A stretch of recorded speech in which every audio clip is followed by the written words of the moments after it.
ஏர் India விமான விபத்தை தொடர்ந்து அந்த நிறுவனத்தைச் சேர்ந்த 3 அதிகாரிகள் மீது ஒழுங்கு நடவடிக்கை எடுக்க மத்திய அரசின் சிவில் விமான போக்குவரத்து இயக்குநரகம் உத்தரவிட்டுள்ளது. ஒரு பிரிவின் துணைத் தலைவர் உட்பட 3 மூத்த அதிகாரிகளை பணியாளர் திட்டமிடல் மற்றும் அட்டவணைப்படுத்துதல் தொடர்பான அனைத்து பொறுப்புகளில் இருந்தும் உடனடியாக நீக்க வேண்டும் என்று மத்திய அரசு அறிவுறுத்தியுள்ளது. அவர்கள் மீது ஒழுங்கு நடவடிக்கை எடுத்து அந்த அறிக்கையை 10 நாட்களுக்குள் அனுப்ப வேண்டும் என்றும் ஏர் இந்தியாவுக்கு DGCA எனப்படும் சிவில் விமான போக்குவரத்து இயக்குநரகம் உத்தரவிட்டுள்ளது.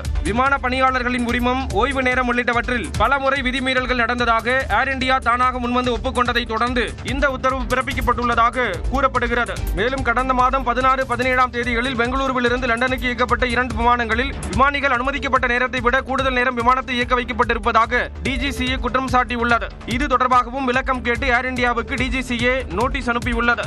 எதிர்காலத்தில் இதுபோன்ற விதிமீறல்கள் கண்டறியப்பட்டால் அபராதம், உரிமம் ரத்து ஆகிய நடவடிக்கைகள் எடுக்கப்படுவதுடன் விமான இயக்கத்திற்கான அனுமதியை ரத்து செய்யப்படும் என்றும் DGCA எச்சரித்துள்ளது.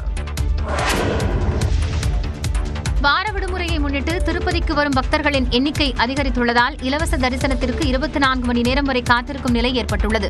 சனி, ஞாயிறு விடுமுறையை ஒட்டி திருப்பதி திருமலைக்கு வரும் பக்தர்களின் எண்ணிக்கை அதிகரித்து காணப்படுகிறது. இலவச தரிசனத்திற்கு வந்த மக்கள் மண்டபத்திலிருந்து 4 கிலோமீட்டர் தூரத்திற்கு நீண்ட வரிசையில் காத்திருக்கின்றனர்.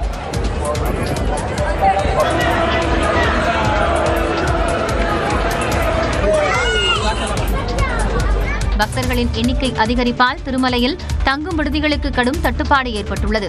நீண்ட வரிசையில் காத்திருக்கும் பக்தர்களுக்கு தேவையான உணவு, சிற்றுண்டிகளை வழங்கும் பணியில் தேவஸ்தான நிர்வாகம் ஈடுபட்டுள்ளது. 11,000 கிலோமீட்டர் தொலைவில் இருந்தபடி நோயாளியின் புற்றுக்கட்டியை அகற்றி சாதனை படைத்துள்ளார் அமெரிக்க மருத்துவர். இந்த அரிதான மருத்துவ சிகிச்சை குறித்து இந்த தொகுப்பில் பார்க்கலாம்.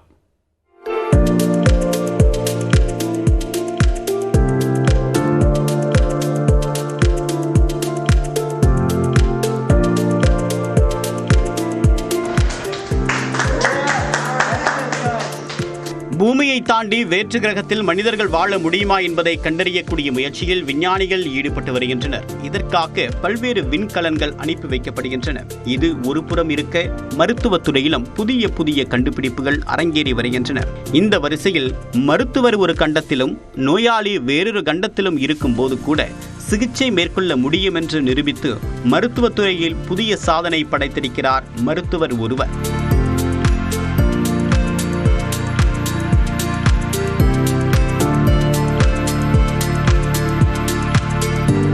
தென்னாப்பிரிக்காவில் வசிக்கக்கூடிய 67 வயதான பெர்னாண்டோ டா சில்வா புரோஸ்டேட் புற்றுநோயால் பாதிக்கப்பட்டிருந்தார். இவருக்கு அமெரிக்காவில் புளோரிடாவில் உள்ள குளோபல் ரோபோட்டிக் நிறுவனத்தின் மருத்துவ இயக்குநரான டாக்டர் விபுல் பட்டேல் ரோபோ மூலமாக அறுவை சிகிச்சை செய்து புற்றுக்கட்டியை வெற்றிகரமாக அகற்றினார். இதில் விந்தை என்னவென்றால், இவர் அறுவை சிகிச்சை வெற்றிகரமாக செய்ததோ ரோபோ மூலம் செய்ததோ அல்ல, எங்கு இருந்து கொண்டு செய்தார் என்பதுதான். அதாவது தென்னாப்பிரிக்காவில் இருந்த நோயாளிக்கு 11,000 கிலோமீட்டர் தொலைவில் உள்ள புளோரிடாவில் இருந்தே விபுல் பட்டேல் அறுவை சிகிச்சை செய்துள்ளார்.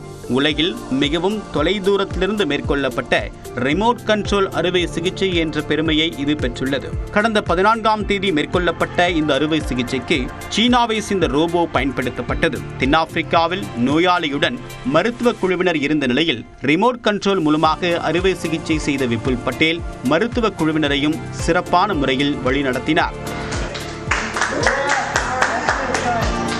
அவசர சிகிச்சை பிரிவில் இருக்கக்கூடிய நோயாளிகளுக்கு இந்த ரிமோட் கண்ட்ரோல் முறை அறுவை சிகிச்சையை மேற்கொள்ள முடியும் என்கிறார் விபுல் பட்டேல். 2 ஆண்டுகளுக்கு மேலாக மேற்கொள்ளப்பட்ட முயற்சியின் மூலமாக இந்த அறுவை சிகிச்சை முறையில் வெற்றி கண்டிருப்பதாகவும் அவர் தெரிவித்துள்ளார்.